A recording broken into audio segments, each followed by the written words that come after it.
Hello friends.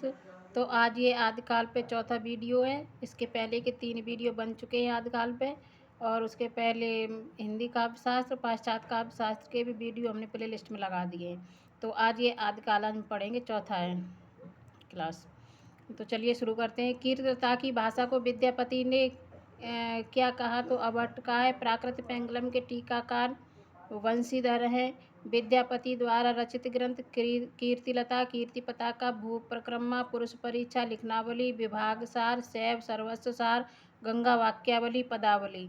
ये प्रश्न पूछा गया है। ये इनकी 4 रचना दे दी गई थी और क्रम से लगाने को आया था। ये आया था इसमें जूनियर का पेपर जो हुआ था 2021 में, तब।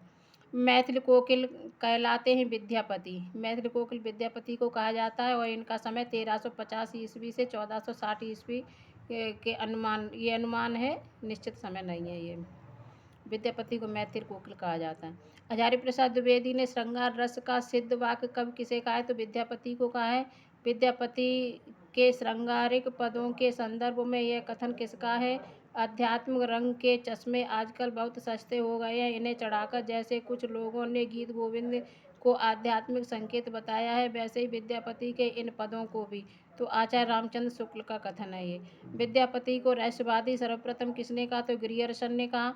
पदावली के श्रृंगारिक पदों की मादकता को नागिन की लहर किसने कहा है, तो ये निराला ने कहा है। अभिनव, जयदेव, मैथिल कोकिल, नवशेखर आदि उपाधियां किस कवि की हैं, तो विद्यापति की हैं। विद्यापति को रहस्यवादी सर्वप्रथम किसने कहा, तो ग्रियर्सन ने कहा है। पदावली के श्रृंगारिक पदों की मादकता को नागिन की लहर किसने कहा, तो निराला ने। अभिनव, जयदेव, मैथिल कोकिल, नवशेखर आदि उपाधियां किस कवि की हैं, तो विद्यापति की हैं। जनश्रुति के अनुसार किस कवि के पदों को गाते गाते चैतन्य महाप्रभु भाव विभोर होकर मूर्छित हो जाते थे, तो विद्यापति के पदों को सुनकर, ऐसा माना जाता है। विद्यापति को वैष्णव भक्ति कवि मानने वाले प्रमुख विद्वान बाबू ब्रजनंदन सहाय और श्याम सुंदर दास। विद्यापति की पदावली में रहस्यवाद की व्याप्त मानने वाले प्रमुख विद्वान हैं, तो ग्रियर्सन, डॉक्टर नगेंद्र नाथ गुप्त, जनार्दन मिश्र। विद्यापति को शुद्ध श्रृंगारी कवि मानने वाले प्रमुख विद्वान हरप्रसाद शास्त्री, रामचंद्र शुक्ल, सुभद्र झा, रामकुमार वर्मा, रामवृक्ष बेनीपुरी। विद्यापति किसके दरबारी कवि थे, तो तिरहुत के राजा शिव सिंह सेंगर और कीर्ति सिंह के दरबारी कवि थे। ये दोनों भाई थे, राजा शिव सिंह और कीर्ति सिंह। खने खने नैन कौन अनुसरई, खने खने वसत धूल तन भरई। तो ये पंक्तियाँ विद्यापति की हैं। अपभ्रंश को पुरानी हिंदी मानने वाले प्रमुख विद्वानों में है गुलेरी जी और राहुल सांकृत्यायन और आचार्य रामचंद्र शुक्ल।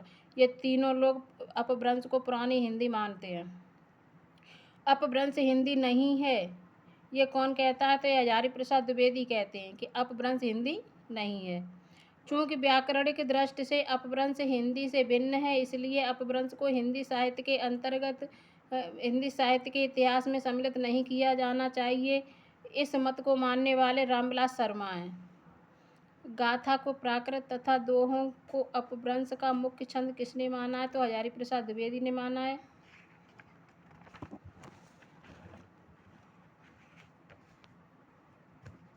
और आगे हैं पज्झटिका, अरल्य और उनसे बने कड़वक आदि किस भाषा के बहुप्रचलित छंद थे, तो अपभ्रंश भाषा के ये छंद थे। आदिकालीन हिंदी साहित्य में सर्वाधिक लोकप्रिय छंद दोहा। आदिकालीन रासो काव्य के प्रमुख छंद थे छप्पे, तोटक, तोमर, पद्धति, नाराज। डिंगल शैली का प्रयोग किस प्रकार की रचनाओं में होता था, तो वीर रस की रचनाओं में होता है। पिंगल शैली का प्रयोग होता था कोमल भावों की अभिव्यंजना के लिए। प्राकृत पेंगलम छंद शास्त्र संबंधी पुस्तक है, जिसमें प्राकृत और अपभ्रंश की स्फुट रचनाएं जो 11वीं से लेकर के 14वीं सदी तक लिखे हो सकते हैं संग्रहित हैं। इसका संग्रह काल संभवतः 14वीं शताब्दी का पूर्वार्ध बताया जाता है। सुनीत कुमार चटर्जी इसे 15वीं शताब्दी के आरंभ का संग्रह कहते हैं। अपभ्रंश नाम किस शताब्दी में प्रयुक्त होने लगा था तो 7वीं शताब्दी में प्रयुक्त होने लगा था। साधारणतः अपभ्रंश काल माना जाता है 600 ईस्वी से 1300 ईस्वी तक। आदिकाल में साहित्य रचना की कितनी धाराएं थी? तो संस्कृत साहित्य, प्राकृत एवं अपभ्रंश, देशभाषा साहित्य या हिंदी। सहजिया संप्रदाय की स्थापना किसने की? तो सरहपा ने की। 9वीं शताब्दी से 11वीं शताब्दी तक संस्कृत अध्ययन के केंद्र कहाँ थे? तो कन्नौज और कश्मीर में थे। सिद्ध साहित्य का प्रमुख केंद्र कहाँ था? तो श्री पर्वत था। सिद्ध साहित्य की प्रतीकात्मक भाषा कहलाती है संध्या भाषा। सिद्धों की भाषा को संध्या भाषा नाम किसने दिया? तो मुनिदत्त और अद्वैय वज्र ने दिया। आदिकाल का अधिकतम साहित्य कहाँ से प्राप्त हुआ है? तो राजस्थान से प्राप्त हुआ है। गे पदों की परंपरा कहाँ से प्रारंभ हुई? तो सिद्धों से। उलटवासियों का पूर्व रूप हमें किसकी भाषा मिलता है? तो सिद्धों की भाषा संध्या में मिलता है। जैन साहित्य में रास परंपरा का प्रथम ग्रंथ कौन सा है? तो शालिभद्र सूर्यकृत भारतेश्वर बाहुबली रास है। जैन साहित्य में आचार शैली के काव्यों में घटनाओं के स्थान पर किसको प्राथमिकता दी गई? तो उपदेशात्मकता को। जैन तीर्थंकरों के जीवन चरित्र तथा वैष्णव अवतारों की कथाएं जैन आदर्शों के आवरण में किस नाम से पदबद्ध की गईं? तो रास नाम से। चौपाई में पहली बार 12 मासा का वर्णन किस काव्य ग्रंथ में मिलता है? तो विनय चंद सूर्यकृत नेमिनाथ चौपाई में सन 1200 ईस्वी में मिलता है। देवसेन के द्वारा रचित दब्ब साहब प्रयास यानी कि द्रव्य स्वभाव प्रकाश का गाथा या साहित्य की प्राकृत में रूपांतरण किसने किया था? तो माइल धवल ने किया था। नेमिनाथ चरियु किसने लिखा? तो हरिभद्र सूर्य ने लिखा। प्राकृत पेंगलम में किन कवियों की रचनाएं मिलती हैं? तो प्राकृत पेंगलम में बब्बर, विद्याधर, जज्जल, हर ब्रह्मन की कविताएं मिलती हैं।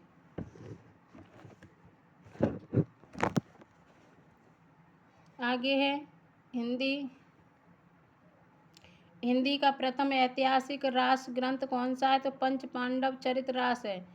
गोरखनाथ ने कौन सा योग मार्ग चलाया? तो षट चक्रों वाला योग मार्ग चलाया।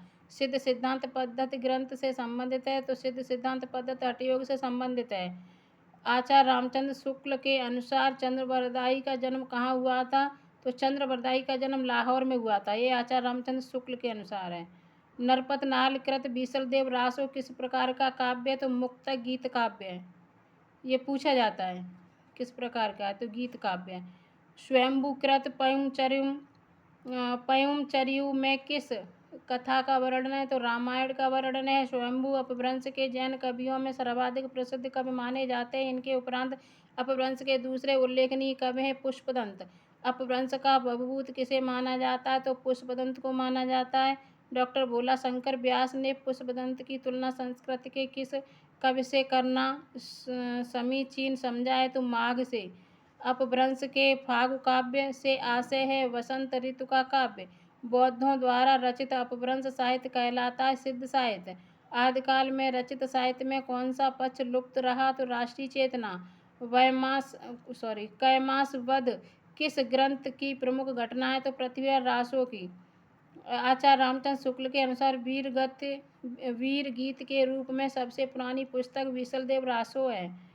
समग्र भारतीय साहित्य में हिंदी ही एकमात्र ऐसी भाषा है जिसमें पश्चिमी आर्यों की रूढ़ प्रियता, कर्मनिष्ठा के साथ ही साथ पूर्वी आर्यों की भाव प्रवणता, विद्रोही वृत्ति और प्रेम निष्ठा का मणिकांचन योग हुआ है। तो ये कथन हजारी प्रसाद द्विवेदी का है। पुरुष कहाड़ी हूँ कहूँ जस पत्था वहीं पुत्न। ये पंक्तियाँ विद्यापति की हैं, कीर्तिलता से ली गई हैं। अमीर खुसरो का असली नाम अब्दुल हसन था। विद्यापति कृत पदावली की भाषा मैथिली थी। परमार रासों का प्रधान रस वीर रस है। प्राकृत की अंतिम अपभ्रंश अवस्था से हिंदी साहित्य का आविर्भाव किसने माना है? तो आचार्य रामचंद्र शुक्ल ने माना है। अवधू रैया हाटे बाटे रूप विरण की छाया, तजबा काम क्रोध लोभ मोह संसार की माया। ये गोरखनाथ की पंक्तियाँ हैं।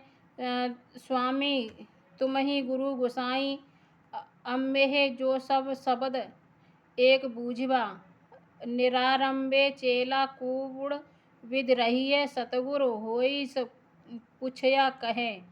ये गोरखनाथ की पंक्तियाँ हैं। भल्ला हुआ जो मारिया बहेड़ महारा कंत लज्जे जम तुम वयन से अहू जहिम भग्या घर एंतु। तो ये हेमचंद की पंक्तियाँ हैं। 84 सिद्धों में बहुत से कछुए चमार धोबी डोम कहार लकड़हारे दर्जी तथा बहुत से शूद्र कहे जाने वाले लोग थे। अतः जात पात के खंडन तो वे आप ही थे। ये पंक्तियाँ किसकी हैं? तो आचार्य रामचंद्र शुक्ल की हैं। तो फ्रेंड्स आज हम यहीं तक रखते हैं और आगे बाद में